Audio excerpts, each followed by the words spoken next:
I think this is probably what anybody that's got a garden that's planted yellow crookneck squash is probably doing at this time of the year. I've got my squash cut up here. I've got the egg batter that I dip in, and then the batter mixture here, which is just cornmeal flour, salt and pepper. And then I am frying. I'm in the process of frying these right now. It's about time to flip them over. I just flip them once. They can go a little bit longer.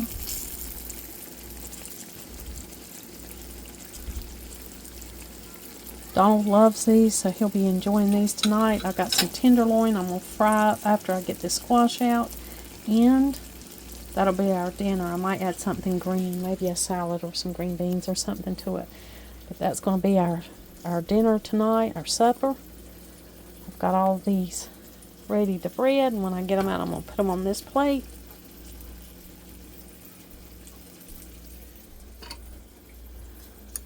Everything went good down at Legacy today. Oh, good.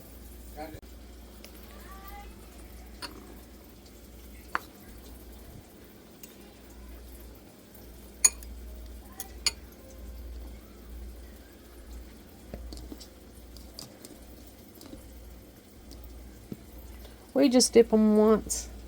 We don't want them overly breaded, but we do like a little bread on them. I sometimes just fry them without anything. I like the taste of fried squash. So sometimes when I'm here by myself for lunch, I just skip the whole breading and just fry the squash.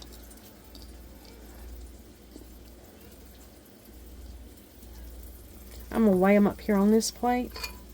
And then when this pan full gets out, when it's time to take it out, I'll go ahead and start loading up another pan full. Then I'm a little ahead of the game, or I feel like I am anyway. If I can get up some and keep it moving. He got home a little early today, so I don't have supper quite ready. But he doesn't mind. He'll wait a little bit. But I know when he's really hungry, when he starts coming in here and snacking on what's already been cooked.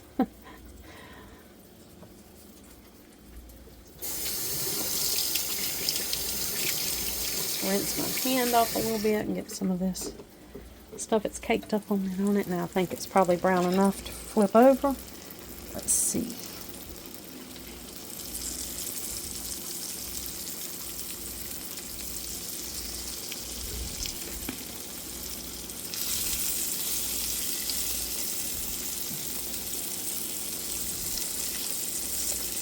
Donald bought me a deep fryer for Christmas. I have got to get that thing out and try it. I've got to make fried apple pies soon, so I'm just going to go ahead and try that deep fryer then. I didn't want to fry the squash in it because you see all that down there that comes off of it in the pan. I did not want, that to be in that new deep fryer. I don't know if it's going to be that way when I make the fried apple pies or not. He heard me talking about wanting to make a pound cake, and he said, well, I would love some fried apple pies, and of course he would. And I usually just make those on special occasions because it's quite a bit of work to get that homemade from scratch crust rolled out and to get those little pies made. But he's trying to make it easier on me. He bought me that fryer for Christmas. He got it from Target. I'll have to show it to you. I'm not real pleased with it. It's not a casing on the outside of it. That's why I've been a little bit hesitant to use it. I saw one at Walmart the other day when I was just looking to see how much they were, and they had one that had like a black case around it.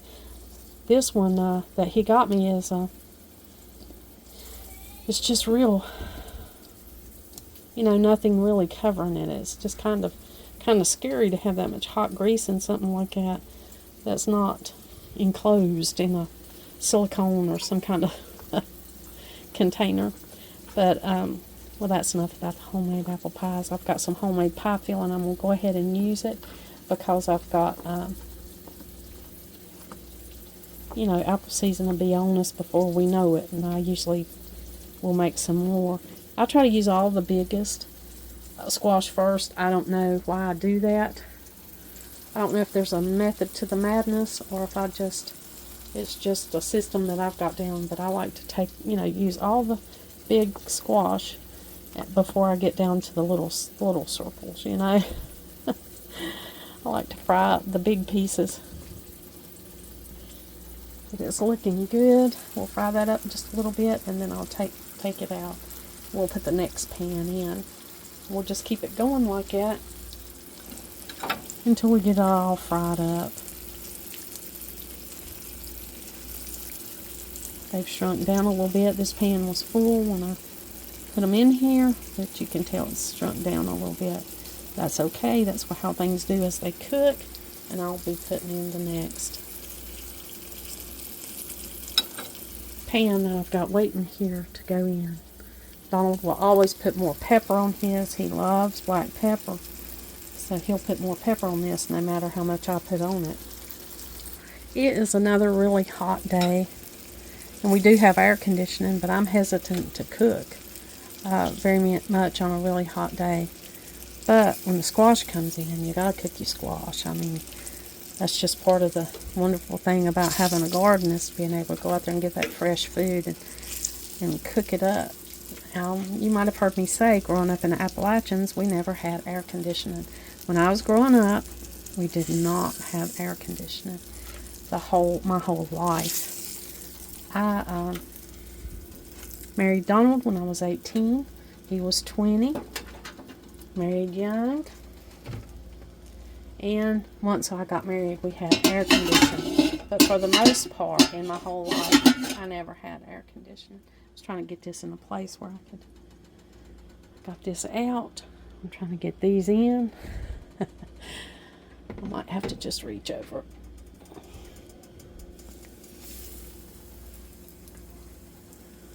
Donald grew up with air conditioning, but we didn't. We never had it. We grew up in the old house, 2-story house. We opened all the windows. We used box fans. We did have shade trees around our house, so it wasn't as bad as it might seem.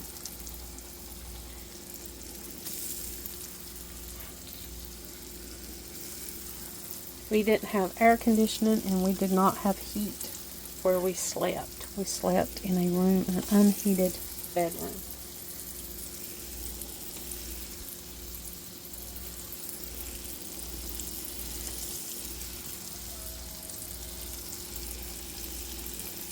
Alright, got the next batch going. These are ready to eat. We'll have to let Donald taste them and see if they're fried up good. They're in here watching a movie. Donald's going to taste the squash. Frying up some squash. Probably hot. Oh man, it is hot. Fresh out of the pan. I like that. You like it? That's good. Well, we'll be eating some in a minute. I got to fry the tenderloin. Okay. He thought they were good. I have to kind of let him taste it that way. You know, have I got the squash cut too thick? Have I got it cut too thin? Are the seeds too big? You know, he'll let me know. But he's probably hungry because he said that it tasted good, so it's fine. We'll go ahead with the process and go ahead and get some of this stuff breaded again. I'm going to fry up, I think it was 3 squash that I had, 3 medium-sized squash that I had to fry up. Or fry. I don't know why I need to add the up to it. I don't know why I'm frying it up. Well, just need to fry it, right? Up or down. But I'll get it fried, and then I'll get the tenderloin, and we'll get that rolled in flour and get it fried.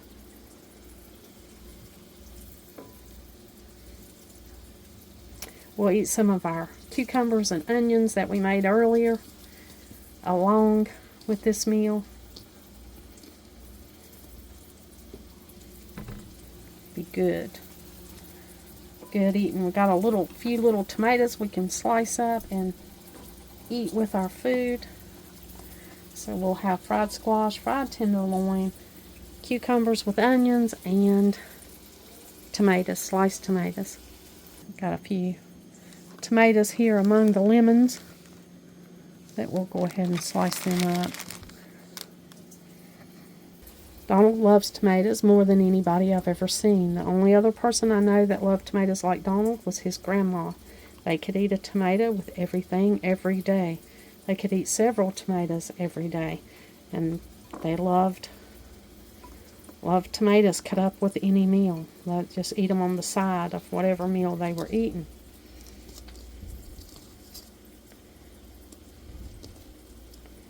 She had a recipe, a really simple recipe to eat tomatoes, and I'll have to share that with you on another day. It's remarkably good. A few simple ingredients that she used to make that meal. Maybe I'll make that one day this week. Donald loves it himself. That'd be something he would enjoy.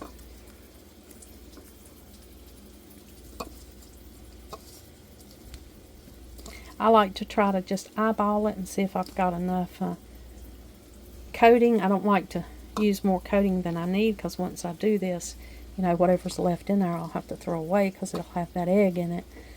So I just like to try to get just enough coating mixed up in here. Flour and cornmeal, salt and pepper. That way I'm not throwing away too much or wasting. I hate to waste anything. I was raised to believe if you wasted, you are unthankful. So that's not something I do on a regular basis. I do not waste if I can help it. Some things are unavoidable, but for the most part,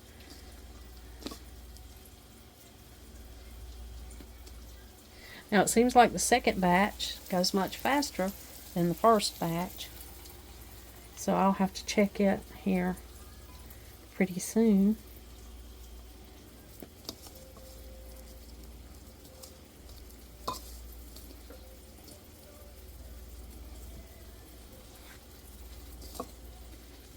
It's just me and Donald and Madeline here. Madeline may or may not eat these. Sometimes she'll eat more with Donald than she does with me. I don't know why. I guess she's with me more, and so she just gets tired of me trying to get her to eat things. But she will eat a lot with Donald, so I'm not going to worry, but we'll figure out some one of her favorites. She does have autism, so there are things. She has Down syndrome and autism. So with the autism comes texture and taste that she's very particular about. So if she doesn't eat these, we'll always let her try whatever we're eating to see if she likes it.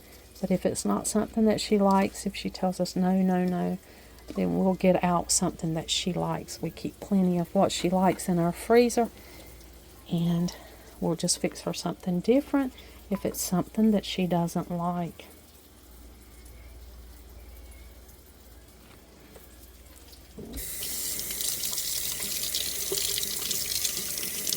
I have to rinse that little pile of, this is the chicken's scraps from earlier today. I usually just keep a bowl and then I take them out once a day.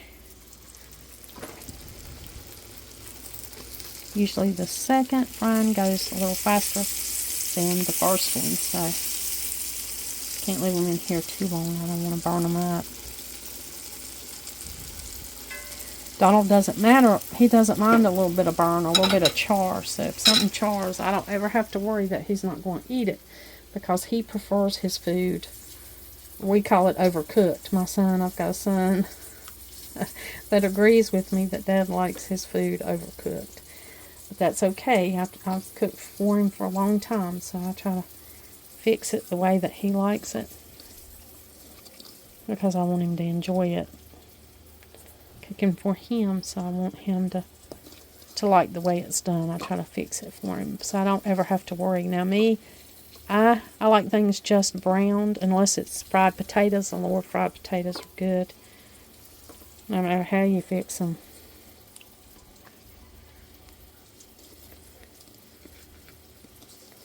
That is also an Appalachian dish.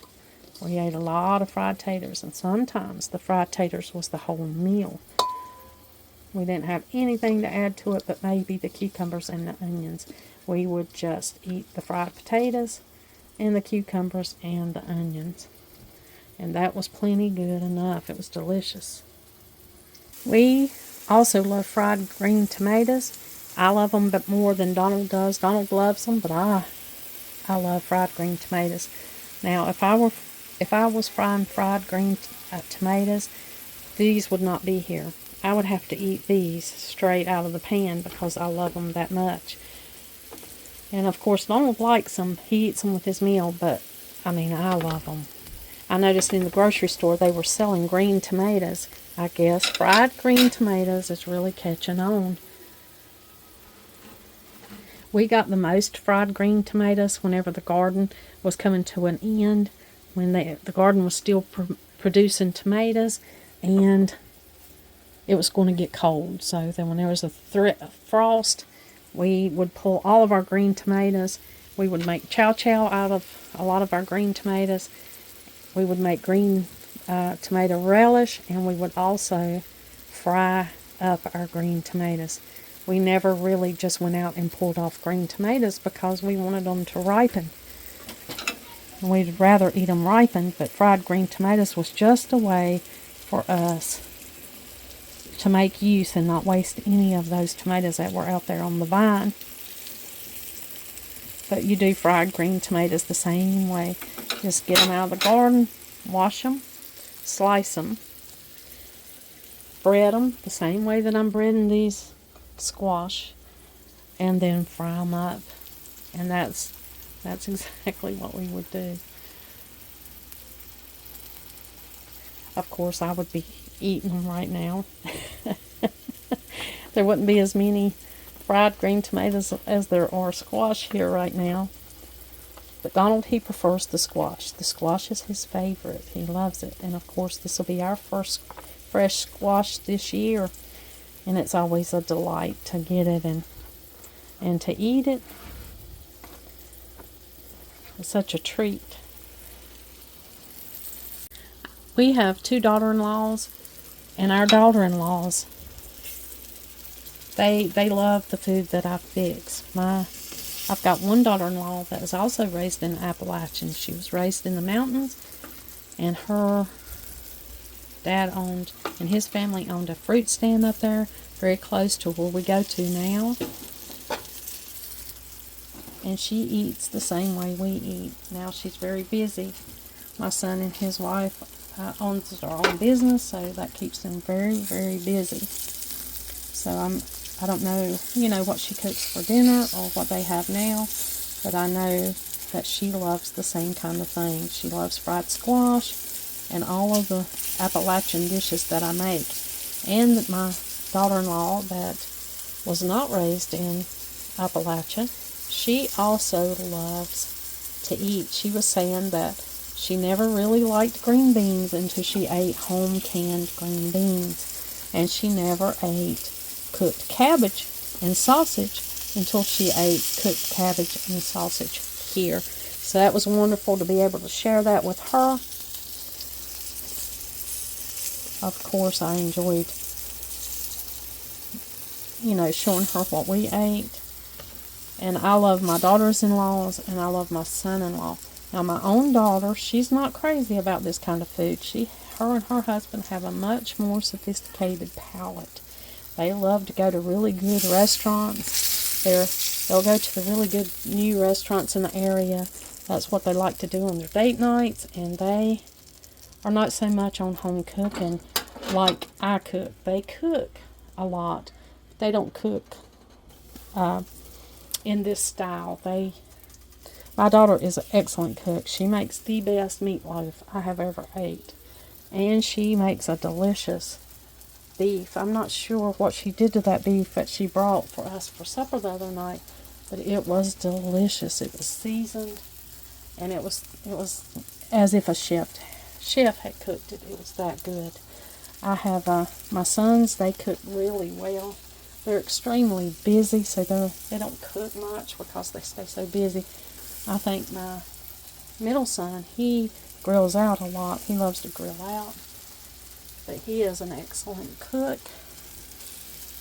And my kids, they're great cooks. I would eat anything they made me any day of the week. But it's very different from how I cook. I have one daughter-in-law that cooks similar to how I cook. And that's because she was raised, in the same region.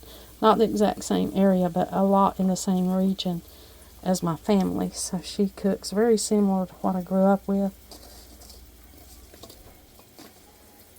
Eats very similar things. My family picked the apple orchards their family owned. A fruit stand where they sold apples from the orchards in that area. So a lot of similarities in one of the daughters-in-law. Sorry. Now the little grandchildren, they love what Grammy fixes, but I just have to fix different things for them. The apple pies, the pickles, things like that. Oh yes, they love those. But maybe not so much the meals. Some of the meals, they'd rather have chicken nuggets or, something a little different, and that's okay too. If you want to know what ratio of flour to cornmeal, I'd say about a cup of flour to about a third a cup of cornmeal. Just start with that, and then salt and pepper to taste, and that'll give you a good start, and that'll give you a good basis. I use more flour than I do cornmeal. The cornmeal's just added texture and flavor, and then however many eggs you're going to need to dip.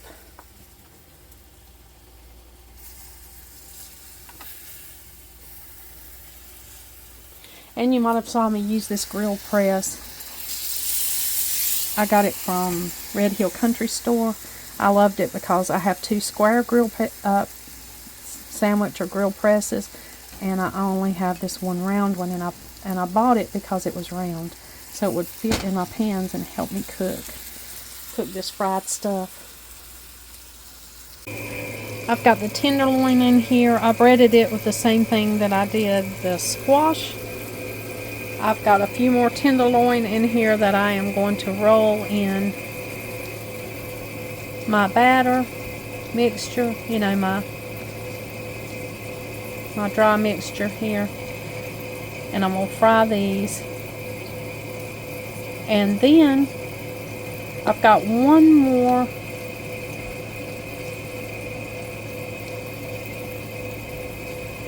platter of squash over here.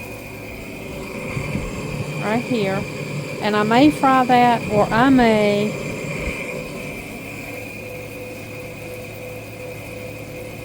put that in the freezer for later. Now I'm trying to get by without cracking another egg, so I'm trying to cover this tenderloin, and this is tenderloin that I already baked. I already baked this tenderloin, and I'm just frying the coating on it and heating it up.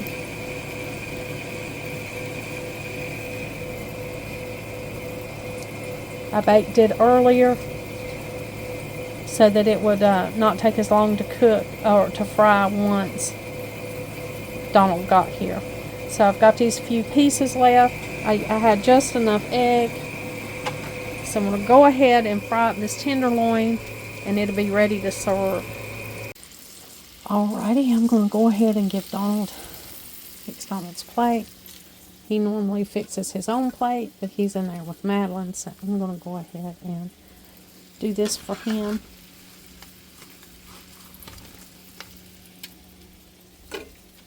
Now, I would like a little bit of sour cream if this was for me. I like sour cream as a side on my plate. But Donald doesn't like sour cream as much as I do. Lord, these smelled so good when I took the lid off of them. My onions is all clumped up together. Let me see why. Thinking he'll probably just want a couple of onions.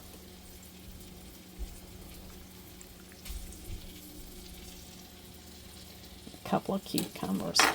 Well, that's his plate. I'm going to go ahead and take it in there to him. That looks good. Pickles and onions. I'll help her find a movie.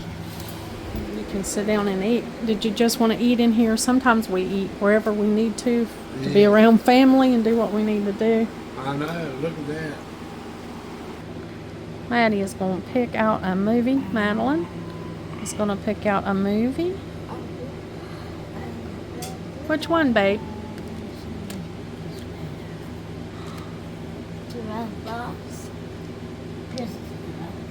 That one? You want to watch Cruise?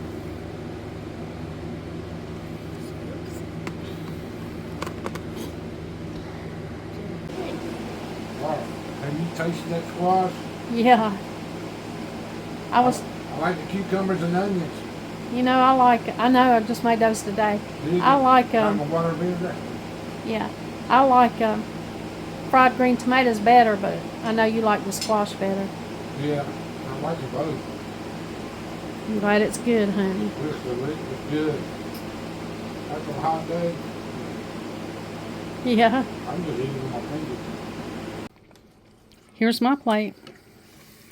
Got my tenderloin, I got it cut up. Fresh garden pickles, fried squash. It is good.